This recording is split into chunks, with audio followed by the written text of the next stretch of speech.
Ya, Assalamualaikum warahmatullahi wabarakatuh. Perkenalkan, nama saya Kak Reninti dari kelas L2.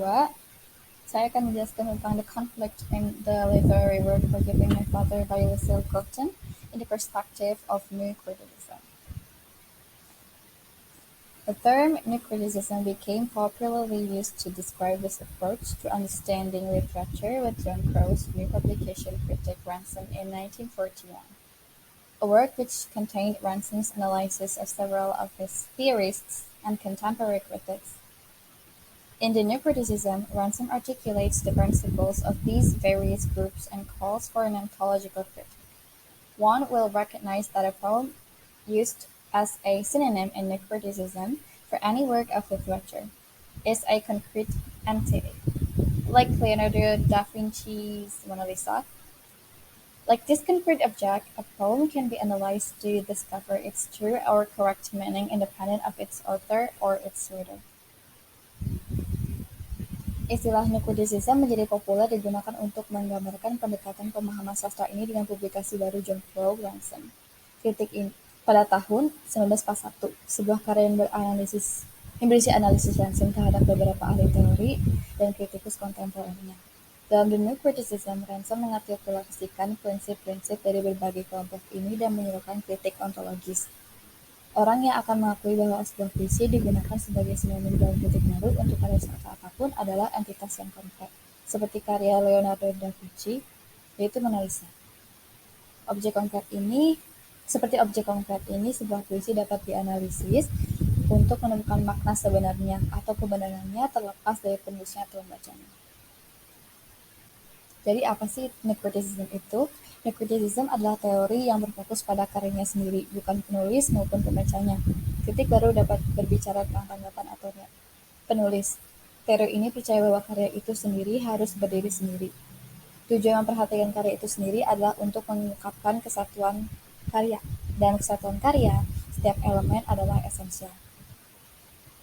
Dalam sastra, asumsi kritik baru mengandung oposisi, ambiguitas, ironi, dan ketegangan. Seseorang melakukan kritik baru dimulai dengan membaca secara seksama, atau close reading, atau dapat disebut dengan membaca cermat, yaitu sistem yang rumit untuk sampai pada makna sebuah puisi, termasuk pencermatan yang cermat terhadap teks untuk mengungkapkan setiap aspek dari karya tersebut.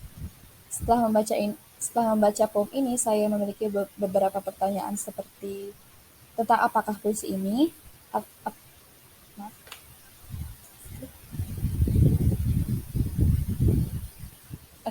sebelum kita jump to my thought about it, saya akan menjelaskan tentang the writernya. The author of Forgiving My Father, which will be analyzed, Lucille Clifton was born in Depot, New York in 1936, grew up in Buffalo, and died on February 13, 2010.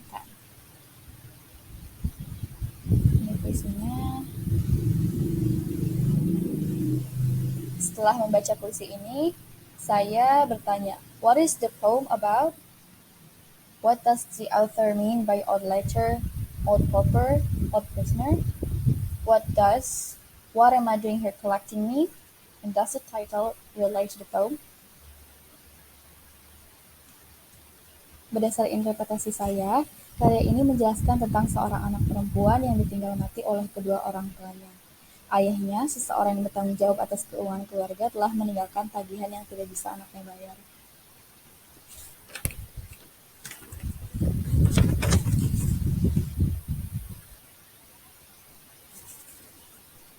Clifton menggunakan metafora atau kelompok kata yang bukan arti sebenarnya, melainkan sebagai ilustrasi berdasarkan kesamaan atau perbandingan, seperti payday, paying the bills, rich, debtor boxes, accounting, and pocket sebagai simbol keuangan yang harus ditanggung anak perempuan setelah kematian ayahnya, yang berorientasi pada kata-kata like a ghost di baris ketiga dan all dead man di baris ke-20.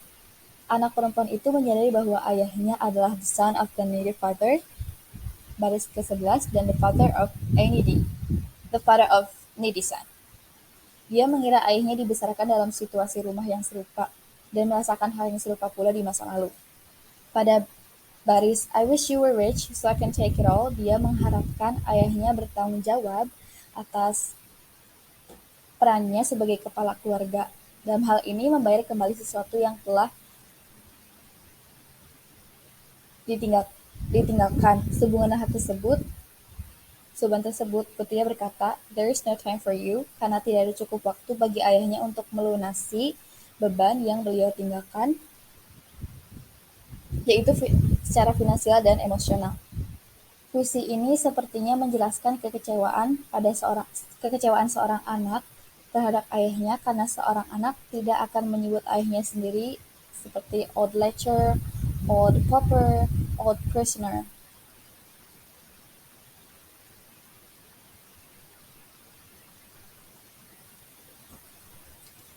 Di baris ke-20, what am I doing here collecting?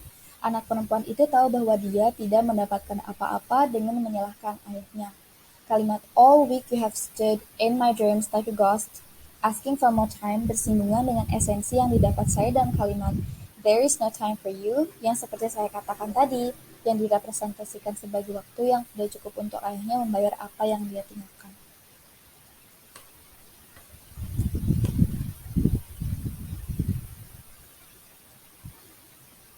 From the first to the last stanza, this work contains an external conflict between the daughter and her father regarding how the daughter calls her father, how she views her father's financial condition, and etc., which is in line with the meaning of the external conflict itself.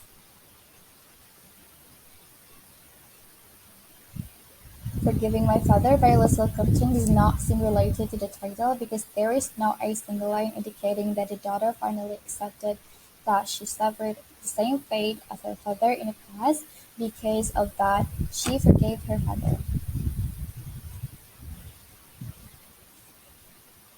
The content of the poem focuses more on the burden his father left behind and the lack of time for him to repair what he has done.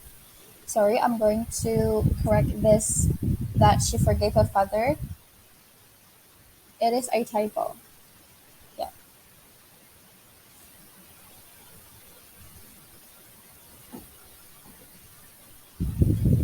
We are going to the conclusion.